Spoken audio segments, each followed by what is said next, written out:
morning, Joe. August winding down here. Indeed. Fun Labor Day weekend. It's Pretty It amazing. really is hard to believe. We say it every year, but it does seem to go by very, very, very quickly. The older we get, the faster it goes, at least from my perspective. That is so true.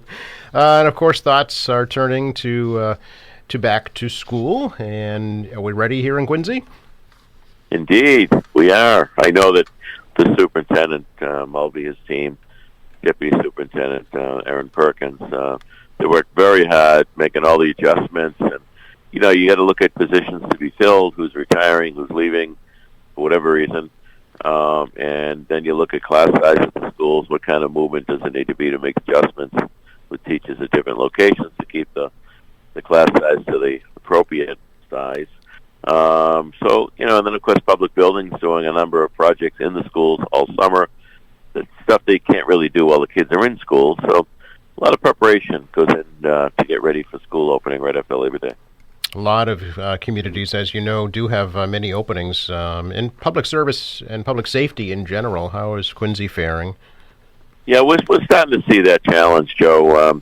The school side, obviously, we're having some challenges with bus drivers and some of the positions like that. I mean, that's no different than anywhere else.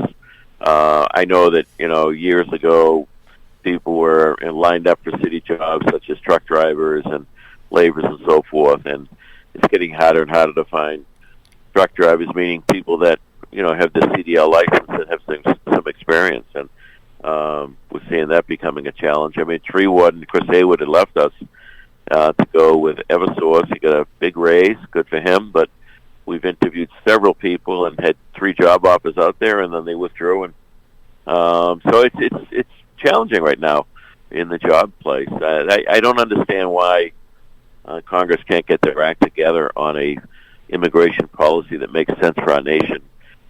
We've got jobs open all across this country that we can't fill. I know of a little girl, I shouldn't say a little girl, a young woman, became as a young girl, went to Quincy College, went to VU, hired by a Boston finance firm, but she couldn't get in the lottery for workers' visas. The company was sponsoring her. They need people in these jobs, and she has to leave our country. I mean, she's a better American than I shouldn't say that, than a number of people I know. So, we got some work to do as a country. We're so caught up in the extremism, left, right, wackiness, and the day-to-day stuff. I mean, what makes us so successful as a nation for the last century and a half was our immigration policy. I mean, it was the immigrants that came over and helped build this country, really. In every respect, Quincy, they were in the granite industry and the shipbuilding industry. And I think that's going to have to be something that's looked at seriously. I mean, I know there's a debate on the border in the South, and I do think we should have a secure border.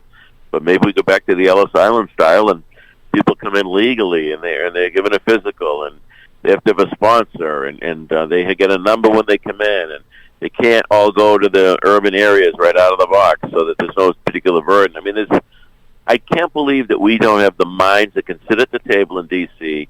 and come up with a policy that makes sense for this country and get it done. Interesting. Do you think that the higher institutions in this country are, helping to model new employees for the future? Oh, well, that's we could go on and on that one for probably an hour, Joe. Yeah.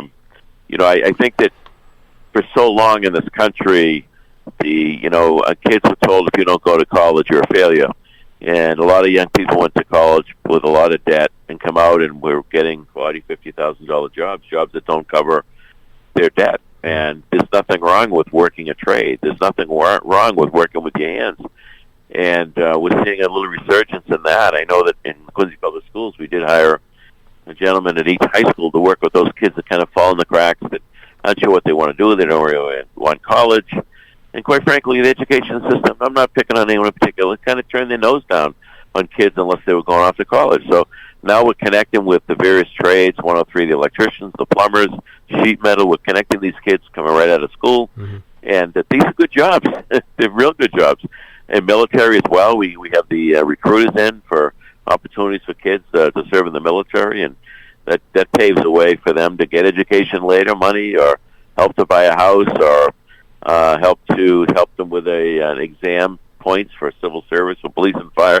I mean, there's a lot of options out there than just now. This I'm not downing school at all, Joe. That's not my point. But I do think there are many ways for young people to succeed. They don't have to all go off to a 4-year school. Yeah.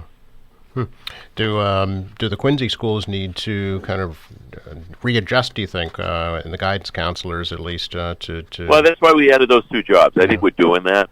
I think there is a recognition that we have to do that for the benefit of our young people. I mean, I know public school systems like to brag at graduation time. Well, 87% went on to 4-year colleges, 10% went off to community colleges. That's great, but at the end of the day, what's the success rate?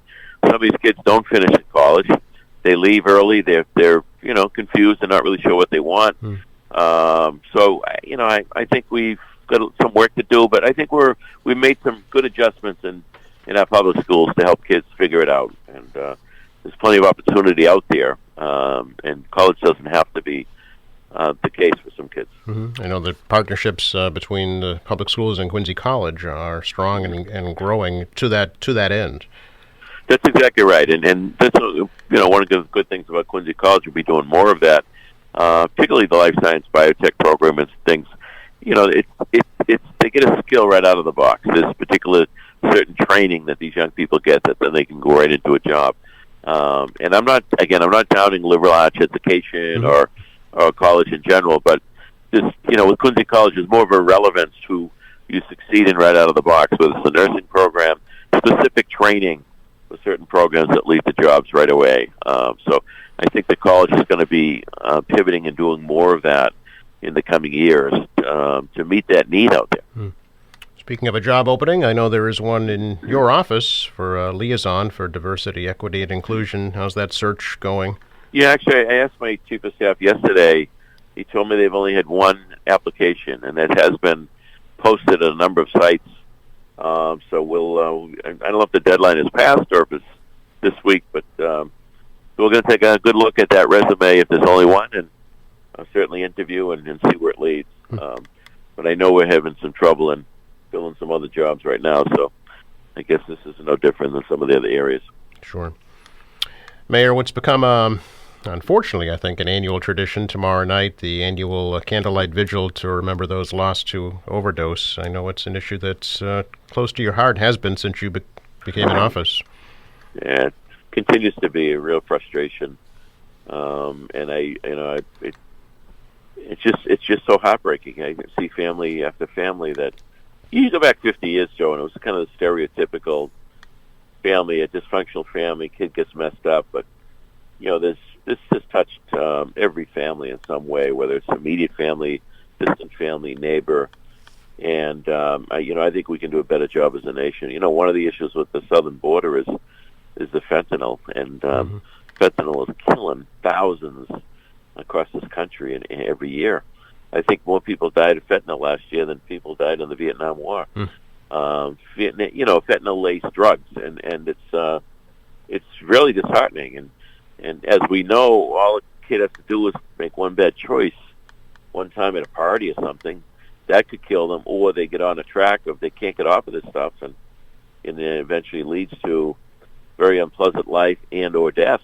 And tomorrow night we have a vigil in front of City Hall. Laura Martin, my coordinator for my substance abuse division, leads it for us, and the names are all listed on a video. Those we've lost, and it's not limited to the past year, but last several years. And I know it's a meaningful night for a number of families. It just kind of helps them cope and remember their loved one. It's a tough issue, Joe. Absolutely, and unfortunately, we've seen the return now in Boston of mass incasts, so it's not going away anytime soon. No, that's right. That's right. It's a combination: the drug abuse, mental health issues, homelessness. You add it all up, and we're a great society, but we have some work to do. On a more positive note, on the Hancock Adams Common this coming Saturday, the Quincy Symphony Orchestra, Quincy Choral Society are putting on a great show. Indeed. I mean, I've never been unimpressed with Quincy Symphony or Quincy Choral. A bunch of local folks that have some real talent and gifts, whether it's playing an instrument or the gift of song with a beautiful voice. And it's a great take. I encourage people to get up there and enjoy it. Just good stuff. And those folks that can't get away, a lot of people go away for Labor Day weekend, but those that don't, looking for something to do, it really is a great take right in front of the old town hall at the Hancock Adams Common. And there'll be some seating up there, but you're encouraged to bring your own lawn chair. Yeah, it's just one of many, many free events that have really been very, very popular over the summertime right there on the Common. And I know that was the goal from the outset of that project. Yes, we've got a lot of great feedback on that from families across the city. It is convenient for people. It's a beautiful venue, and it's free, so it's good stuff. Mayor, always appreciate your time, and we will talk to you in September. Sounds good. Thanks, Joe. Thank you. Yep, bye-bye. Quincy Mayor Thomas Koch, our weekly City Hall update here on AM Quincy.